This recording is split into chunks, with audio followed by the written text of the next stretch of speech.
మీ business విస్తరించాలనుకుంటున్నారా? మార్చి 16-17 హైటెక్స్ లో franchise India biggest ఫ్రో expo. Lok Sabha ఎన్నికల ముందు తెలంగాణ రాజకీయాల్లో సంచలనాలు చోటు చేసుకుంటున్నాయి. ప్రతిపక్ష ఎమ్మెల్యేలు, రాష్ట్రంలోని కీలక నేతలు కాంగ్రెస్ వైపు తొంగి చూస్తున్నాయి. ఇక తాజాగా మాజీ ఎంపీ జితేందర్ రెడ్డి బీజేపీని వీడి కాంగ్రెస్ లో చేరారు. సీఎం రేవంత్ రెడ్డి, కాంగ్రెస్ పార్టీ రాష్ట్ర ఇన్ఛార్జ్ దీపాదాస్ మున్షి సమక్షంలో శుక్రవారం రాత్రి కాంగ్రెస్ కండువా కప్పుకున్నారు. BJP Mahabubnagar MP ticket Jitender Reddy ఆశించారు. నియోజకవర్గంలో తిరిగి పోటీకి సిద్ధమయ్యారు. అయితే అధిష్టానం మాత్రం షాక్ ఇచ్చింది. డీకే అరుణకు అవకాశం కల్పించింది. దీంతో అసంతృప్తికి లోనయ్యారు జితేందర్ రెడ్డి. ఈ క్రమంలోనే జితేందర్ రెడ్డి ఇంటికి సీఎం రేవంత్ రెడ్డి స్వయంగా వెళ్లి మాట్లాడారు. సీఎంతో పాటు మంత్రి పొంగులేటి, ఎమ్మెల్సీ పట్నం మహేందర్ రెడ్డి వెళ్లి పార్టీలోకి రావాలని ఆహ్వానించారు. దీంతో జితేందర్ రెడ్డి కాంగ్రెస్ కండువా కప్పుకున్నారు. ప్రస్తుతం మల్కాజ్గిరి కోసం బలమైన అభ్యర్థి కోసం కాంగ్రెస్ వెతుకుతోంది. జితేందర్ రెడ్డికి అక్కడ అవకాశం కల్పిస్తారని వార్తలు వస్తున్నాయి.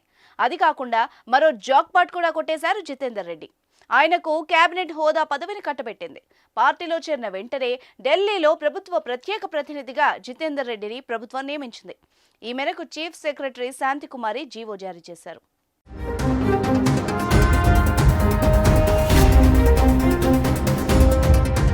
2014లో మహబూబ్ నగర్ నుంచి ఎంపీగా గెలిచారు.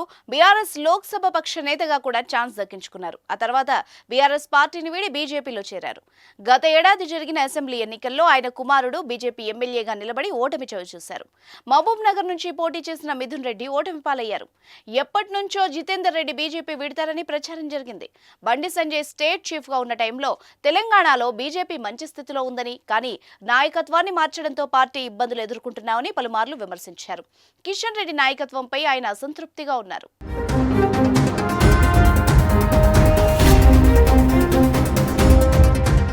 సుమన్ టీవీలో మీ పర్సనల్ అండ్ బిజినెస్ ప్రమోషన్స్ కోసం కింది నెంబర్కి కాంటాక్ట్ చేయండి.